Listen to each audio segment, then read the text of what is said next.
I thought my family was perfect, until my son revealed a dark secret about my wife's affair. Now, I'm watching my marriage, and everything I believed in fall apart. I hope I'm posting my story in the right group, because I really need someone's advice regarding my situation. I have been married to my wife Christy for quite a long time now. We have 2 children together, Robert. Robert is the oldest, and he was our only child for a while, until my wife got accidentally and unexpectedly pregnant again with Diana years later. To be honest, both of us wanted only one child, but we were grateful that God had blessed us with a second one. I love both my children equally, and I always worked hard to give them everything they ever wanted. When my wife and I had Robert, we were just 2 years into our marriage, and I was beyond excited to meet my little buddy. I still remember the day he was born. My hands were shaking as I held him in my arms for the first time. I cried tears of joy realizing that he was my son. The first few months after giving birth, Christy was in and out of hospitals a lot because of her health issues, so I spent a lot of time taking care of Robert on my own. Whenever Christy was home, I wanted her to rest as much as possible so I would never burden her with any child care duties. Luckily for me, I own my own company so I could do most of my meetings from home, which helped me be a full-time parent to my son while my wife recovered. Now, because Robert and I spent so much time together during his childhood, he was always close to me. I was there when he took his first steps and when he fell off his bike while learning to ride. I taught him to play basketball, and we would spend every Sunday afternoon practicing or shooting hoops. He would snuggle up to me on the couch as we watched movies together every night. I knew he felt much closer to me than he was with Christy, since my wife would sometimes complain about it. Mind you, my son was never disrespectful to his mother, but he also never spent a lot with her. This was mostly her fault because she never spent any one-on-one time with our son. Whenever I encouraged her to take him out for ice cream or for a drive so that they could talk, she always seemed unsure about how to connect with him and would then ask me to accompany them as well. I am sure Robert must have felt the gap with his mother, but he never told me anything about it. Eventually, Christy got pregnant with Diana, which was unexpected. We were quite nervous if she would have any health issues like she had during her first pregnancy, but the doctors assured us that there would be no complications this time. Christy had always told me how much she had wanted a mini version of her, and I guess she finally got her wish when our baby daughter was born. Diana has the exact same blue eyes as my wife and my blonde hair. With our second child, things were much easier for us. We had learned from our previous mistakes, and we did not stress as much as we did when we had Robert. I know people say they don't care what gender their baby is, but having both a son and a daughter, I can say that my heart never felt so soft until Diana was born. As a father, when you hold your daughter for the first time, you feel like you can do anything for them from that moment onwards. I felt like I could burn the whole world down just to keep my daughter warm if needed. I can honestly say that daughters can really change you as a man. With my son, I was more carefree, but with my daughter, I learned to be careful and felt possessive with her, as I did not want anyone to harm my baby girl. Both Christy and I were a little worried during our second pregnancy, because we wanted Robert and Diana to get along, but there was an 8.5-year age gap between them, which can be significant. Luckily for us, things worked out. Robert was a wonderful older brother to Diana right from the start. He would lovingly hover next to her and just watching her sleep or play with her when she was awake. My son was really attentive to his baby sister right from the start, and I am proud to say that both my children have always been very close to each other. This is exactly what every parent wants, honestly. Nothing beats having your sibling as your best friend. Now that we have talked about my children, I would like to elaborate more on my marriage. Christy and I met when we were in college. I was a nerd, and as a child of immigrants, I had clear goals in mind that I wanted to achieve after college. I watched my parents work very hard throughout their lives, and I always aspired to start my own company and earn enough money to give my parents everything they had ever wanted. Christy, on the other hand, had a much easier life than mine. She came from an upper-middle-class family, and let's just say that she did not have to worry about money. I met Christy for the first time at a party where she was blackout drunk and partying with her friends. She was beautiful, and I knew that she was way out of my league, so I did not even bother striking a conversation with her. However, the next time we met at a party, Christy approached me and asked me to dance with her. Being a nerdy kid, I didn't know any impressive moves, so we mostly just scuffled around and giggled. Christy was smart, confident, and an extrovert who had no qualms about expressing herself in front of an audience. Although she gave me a lot of signals to ask her out, I was still unsure about us. Not just because I was an underconfident kid back then, but also because Christy partied a lot those days, like she could party until the sun came up the next day, and was always surrounded by her friends. I have always been the sort of guy who doesn't go around dating for fun, so I decided to not ask her out as I knew it would be a waste of time for both of us. However, Christy isn't someone who can easily be ignored, and she never backs down. After the 4-5th time we met at a party, she finally confronted me about why I didn't want to go out with her. I told her the truth, which she did not like at all. She told me I needed to loosen up and enjoy college life instead of wasting my days in the library. There was something about her that resonated with me. She made valid points about living life one day at a time. Recognizing our mutual attraction, I finally asked her out, and the rest is history.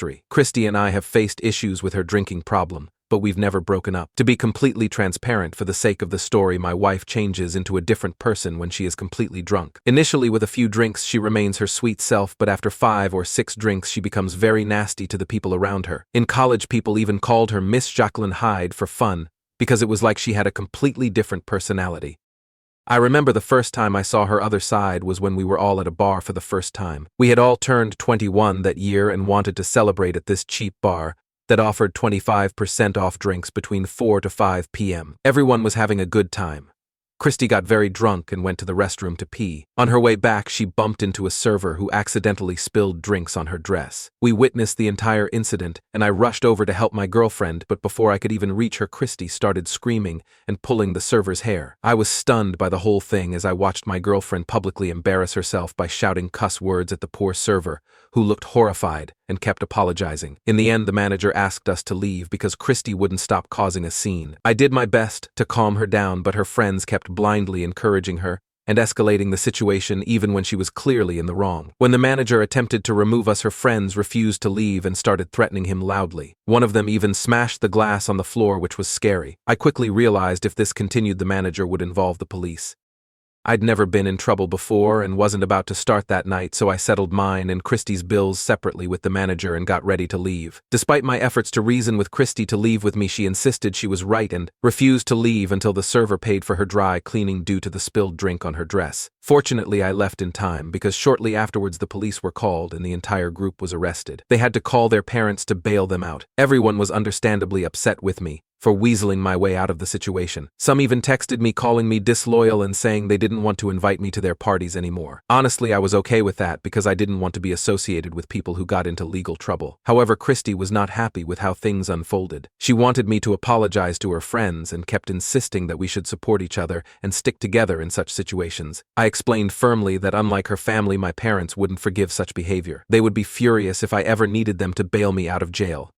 Christy struggled to understand this because of her different upbringing. Eventually, she had to accept that I wasn't going to amend things with her friends, and if she wanted to spend time with them, I wouldn't be joining her. This is exactly what happened since that incident. I never showed any interest in hanging out with her friends and did not attend any of their parties, even if Christy wanted me to come. Instead, I focused on working towards my goals and planning my career. Meanwhile, Christy and her friends continued to get into trouble with the law occasionally, but their parents had good lawyers, so nothing went on their official records. It was only after we graduated that Christy slowly realized that the same set of friends who liked to hang out the whole day were now too busy in their own lives and were drifting apart, wanting nothing to do with each other. I suppose this is a normal part of adulthood, but it was a harsh reality for her to swallow. Hence, when it was time for me to move away, also as I had secured a job in another city, she made a decision to move in with me. I never expected us to move in so soon after college, but Christy was insistent that she would be an ideal roommate.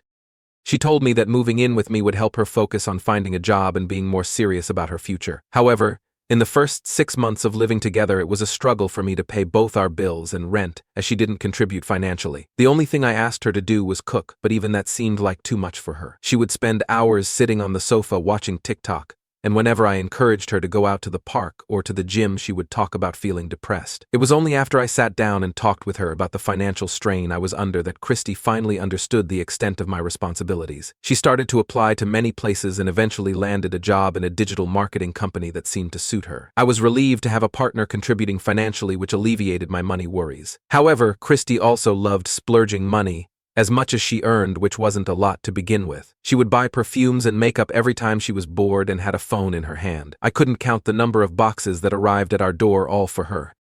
This behavior raised the red flag for me because we were living together and likely heading towards marriage. I wanted a who would also save for our future. While I was investing my money and saving for a house, she seemed to have no concrete plans for her financial future. However, I knew I couldn't push her to change. She needed to come to that realization on her own, so I kept quiet no matter how extravagant her purchases became. I remember once on my birthday I had saved enough money to buy a car for myself. It was a significant investment for me, and I felt proud of what I had achieved. Christy was shocked to see that I had enough savings to buy a car and demanded to check my account. She couldn't believe how much money I had saved. I think seeing me make such a substantial purchase made her realize she needed to step up her financial game. She finally started talking to me about investing her money each month, which pleasantly surprised me. She stopped making unnecessary purchases and learned to save her paychecks every month. It was only after seeing this positive change in her that I finally decided to propose to her. At the time I had a stable job, but my ultimate goal was to start my own business before we started a family. Hence, after our engagement, I left my job to start working on building my company. I'm really grateful that my wife stood by me during those challenging early days when I was working tirelessly to get my business off the ground. Although I had saved enough money so that I never needed to rely on her financially, those days were incredibly emotionally frustrating, and I needed her unwavering support more than ever. Starting a business isn't easy, and it requires a lot of dedication. Being a perfectionist, it was particularly challenging for me to learn how to manage and delegate tasks effectively to my team in order to grow my business. Christy and I got married only after I had successfully built the foundation of my business, as I wanted to ensure I could provide for her. Over the past 28 years, my business has expanded and grown significantly. I earn well.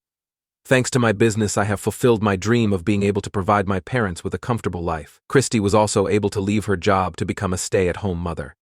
I would say neither of us had any major issues in our relationship, or so I thought until today. After the children grew up, Christy spent most of her time with her friends or at the gym. We go out on dates every Friday, and we still maintain a very intimate relationship with each other. Our children have grown up seeing us affectionate with each other, and they quickly became accustomed to it. In our family, we never had any major fights. However, one night we had an incident that changed everything for us. You see, during this time, Robert was a teenager, and like any other teenager, he had his typical mood swings. He stopped hanging out with me like he usually did. Instead, he spent a lot of time with his friends or in his room, listening to music. I felt sad that my little boy was growing, but I didn't mind and always reminded him that I was there for him whenever he needed me. On the other hand, my daughter, being 8 years younger than him, was still a child and still needed me, unlike my teenage son. Diana would rush to greet me as soon as I came home from work. I cherished the way her eyes would light up whenever she would spot me holding a teddy bear of flowers behind my back to surprise her. I guess you could say that Robert might have been a bit jealous that I spent most of my time and attention after work on Diana. It was never my intention, because I always tried to include him as much as possible. However, I think another issue was his relationship with his mother. She didn't hesitate to show favoritism towards our daughter. She loved how similar Diana was to her and would often point it out. Sometimes I would privately urge her to spend more time with Robert as well, but she would always dismiss my concerns, telling me that he probably just needed his space and I was overthinking things. I don't know what issue she had with our son, but she never gave him any time of day. If they ever did talk, it was always just small talk. Hence, it did not come as a surprise to me when Robert started to rebel slowly. It began with him talking back to his mother, but it escalated when he started sneaking out at night to drink with his friends. One night, he even took my car keys without permission and was caught by the police while driving under the influence. I was shocked to receive a call from the police in the middle of the night informing me about my son's situation. Fortunately, they decided to give him a warning since it was his first offense. I was furious and gave Robert a stern lecture about how he was jeopardizing his future. I expected my wife to support me, but instead she defended Robert, saying that young people needed to have fun sometimes and that what he was doing wasn't much different from what she had done herself. I was shocked, because this was not something I wanted our son to hear. That night marked the first major fight in our family because it felt like she was reverting to her irresponsible self from her college years. I felt I had to step up as a parent, because she seemed like how our son was acting irresponsibly, thinking it reminded her of her own past. Robert, on the other hand, did not care and told me that he just wanted to be alone. I tried to encourage him to go for therapy, but he refused, telling me that he didn't need anybody's help. He continued to be defiant, would talk back to us at home. We would frequently receive complaints from the school about his incomplete assignments and disciplinary issues. It was like he was becoming a completely different person altogether. Whenever I wanted to sit down and talk to him, he would dismiss me or keep quiet the whole time just to avoid any conversation. His behavior started to worry me a lot, and during this challenging period I also had to travel extensively for work because I was in the process of expanding my business. Looking back, I realize I might have neglected my responsibilities as a father. Perhaps I should have made more effort to talk to my son even though he was pushing me away. I wish I could have held on to my son and taken away whatever it was that was troubling him. One day it all came to a head when I returned home from one of my work trips to hear my wife and son screaming at each other. As I entered the kitchen, I found broken glasses and plates strewn across the floor. My son was facing my wife, yelling about how much he hated hated her. Instinctively, I positioned myself between them to protect my wife because I did not like the way my son was screaming at her. My son then, upon seeing me, redirected his anger towards me, accusing me of being a coward and yelling at me for being a deadbeat father, which deeply shook me. I attempted to calm him down and ask my wife what had transpired, but he continued shouting, insisting that our marriage was a sham and accusing us of lying to him his entire life. Confusion clouded my thoughts as I struggled to comprehend what he was insinuating. My wife sternly intervened, reprimanding him for discussing our marriage and reminding him that he was too young to make such accusations. My son argued back that he was disgusted with us and did not want to live with us anymore. I was at a loss to understand what could have triggered such a reaction, but he refused to explain himself. Frustrated by his behavior, I demanded that he apologize to his mother for the hurtful names he called her, but he scoffed at me and adamantly refused. He insisted he meant every word and expressed how sick he was of pretending that we were a perfect family. I tried to reason with him, reminding him that no family is flawless and that name-calling wouldn't solve anything. However, he lashed out and started to blame me for everything, and even claimed that I didn't deserve to have children. His words cut deep, and I was taken aback by what he had spoken. In a fit of anger, I did the unthinkable. I slapped my son. I deeply regretted my actions the moment my hand connected with his cheek. The room fell silent as shock registered on everyone's faces. My son staggered back, clutching his cheek in disbelief, while my wife gasped audibly, her eyes wide with horror. I had never laid a hand on my children before, and the realization of what I had done hit me like a ton of bricks. Guilt and shame flooded over me as I stepped back, unable to comprehend my own behavior. My son's stunned expression turned into a mix of anger and hurt, and I could see tears welling up in his eyes. Without a word, he ran upstairs, leaving my wife and me standing in stunned silence. She approached me and offered a half-hearted hug, murmuring that it would be okay and suggesting I apologize to him later. I stood there, my hand trembling, realizing the damage I had caused to our family. About an hour later, as I helped my wife clean up the kitchen, the doorbell rang, and before I could reach the door, my son hurried downstairs to answer it. It was his grandparents, my wife's parents, whom he had called to come and take him with them. They were already aware of the incident, and while they understood the situation, they reprimanded me for my actions. I attempted to apologize to my son in an effort to mend things, but he ignored me as if I didn't exist. He had packed his bags and went away to live with his grandparents. He didn't even stay to say goodbye to Diana, who was at a friend's place celebrating her birthday at that time. Initially, we hoped this move would be temporary, but Robert eventually made it clear he had no intention of returning home after that incident. I did everything humanly possible to seek his forgiveness. I apologized daily, attempted conversations when visiting his grandparents' place, where he often locked himself in his room, and sent countless texts pleading for communication. Despite my efforts, my son ceased all contact with me. The only ongoing expectation was to financially support his education while he lived with his grandparents. I also talked to my wife regarding the incident, and she explained that Robert and she had an argument about his homework that escalated quickly. At that moment, I had no reason to doubt her account, especially considering Robert's previous behavioral patterns. For a long time, I believed that my son's apparent hatred and abandonment was solely because of that one incident. When my son got into college with a full scholarship, I couldn't have been prouder of him. I sent him a text congratulating him and expressing how proud I was. I ended the message with another apology. However, he responded with a long text asking me to stop sending him these messages and stating that I was no longer his father. His words echoed the painful memory of that night when he called me a deadbeat father despite all my efforts to reconcile with him. I had apologized countless times for that one slap, and if my son continued to hold such resentment towards me, I felt there was nothing more I could do to repair our relationship. That conversation marked the last time we spoke. These past 5 years, I've deeply missed my son a lot, and I think about him all the time. Despite no communication with me, he has maintained a steadfast relationship with our daughter. Diana sometimes updates me and my wife about our son, but mostly we avoid discussing his name because it's too painful. Diana knows about that fateful night and the incident where I slapped her brother. Although she was disappointed in me, she does understand the depth of my remorse for that action.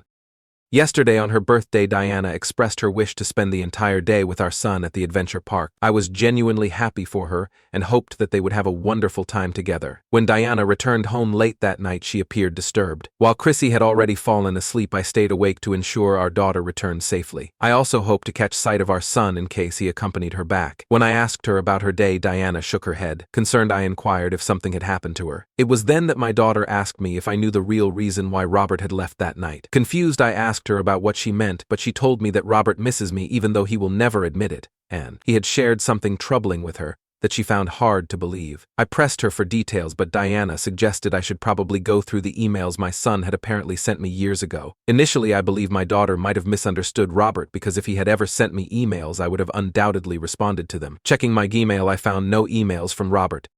Puzzled, I wondered why he would tell Diana he had emailed me if he hadn't. I recalled having an old email address that I hadn't used in years, which I had used to create my Facebook account. Although I hadn't used it in a long time, I thought it might be worth logging in to check for any emails from my son. Even though I had forgotten my password, I managed to recover my account successfully. Imagine my shock when I found several emails from my son sent over the years just waiting to be opened in my inbox. I began reading through the emails he had sent, and I soon realized that my son would send me an email every time he was having a difficult day. It brought tears to my eyes as I went through his messages. In his recent emails, he expressed his regret more and more about not opening up to me sooner about the real reason why he left that night. In it, my son recounted the night he had argued with my wife. He described returning home from school to find her in bed with someone else. Naturally, he was furious and started to yell at her. In return, she threatened him, insisting he keep the secret to himself, warning him that revealing it could lead to our divorce. She also told him that I have supposedly been cheating on her during my work trips, and that we had an open marriage. This revelation utterly disgusted our son, leading him to call me all those names, believing his mother's accusations were true. It wasn't until years later, when he started going for therapy, that he realized just how his mother had clearly manipulated him. By staying connected with Diana, he gradually understood that our marriage was never open, and that his mother had been the one cheating behind my back. He ended the email by expressing how he didn't have the courage to face me, knowing that he was the one who had walked out of the family and had mistreated me for years. As I read his email, I felt a rush of shock and sadness. It was like a punch to the gut, reading the truth my son had been holding on to all these years. I felt betrayed and angry, realizing that my wife had been cheating on me all these years and I had absolutely no idea. My life feels like it has fallen apart. What should I do? Should I confront my wife about this even though I don't have any proof? What if she denies it, especially since she rarely admits to any mistakes? Update 1. Hello everyone, it's been a week since I last updated. To quickly update you, I confronted my wife, pressing her for details despite her denials, until finally she broke down in tears and confessed everything. She admitted to having an affair years ago during the time when Robert was a teenager, and recounted the same details that Robert had shared with me in the email. She confessed that she was afraid of losing me, hence she had made up the lie about us having an open marriage just to shut Robert up. She went on to tell me how she convinced our son to keep the secret, but he was furious at both of us, which led to that confrontation that night. She never revealed the man's identity to me, but I honestly didn't care at that point. I could not believe that my wife was so disgusting that she had not only lied to our son, which cost me a relationship with him for all these years, but had also never confessed to me about her affair until I found out from my son's emails. During our argument, she also confessed to the fact that she had never liked our son because she had always wanted daughters. She added that this was perhaps another reason why she could never bond with him. After this, I could not even look at her face without seeing red. I had no doubts in my mind as I informed my wife that our marriage was over, and I asked her to move out immediately, despite her pleas for reconsideration. Diana seemed to already know about the affair, and after witnessing our fight, her suspicions were confirmed further. She was understandably furious with her mother and refused to talk to her. I also reached out to Robert during this week, seeking to clarify this matter further. At first, his responses were guarded, but as I broke down and expressed how much I missed him, he too became emotional. He admitted regret for leaving home that night and wished he could turn back time and apologize to me instead. I feel terribly sorry for my son. I still can't believe how my wife manipulated the entire situation just to hide her affair. Both of my children agree with my decision to divorce my wife and want nothing to do with her. I now finally understand why my wife never missed our son as much as I did all these years, and why she never tried to contact him after he moved out. Whenever I would bring up that night, she would always blame me for slapping him and make me feel guilty for years. I wish I knew then what I know now. I hate my wife so much.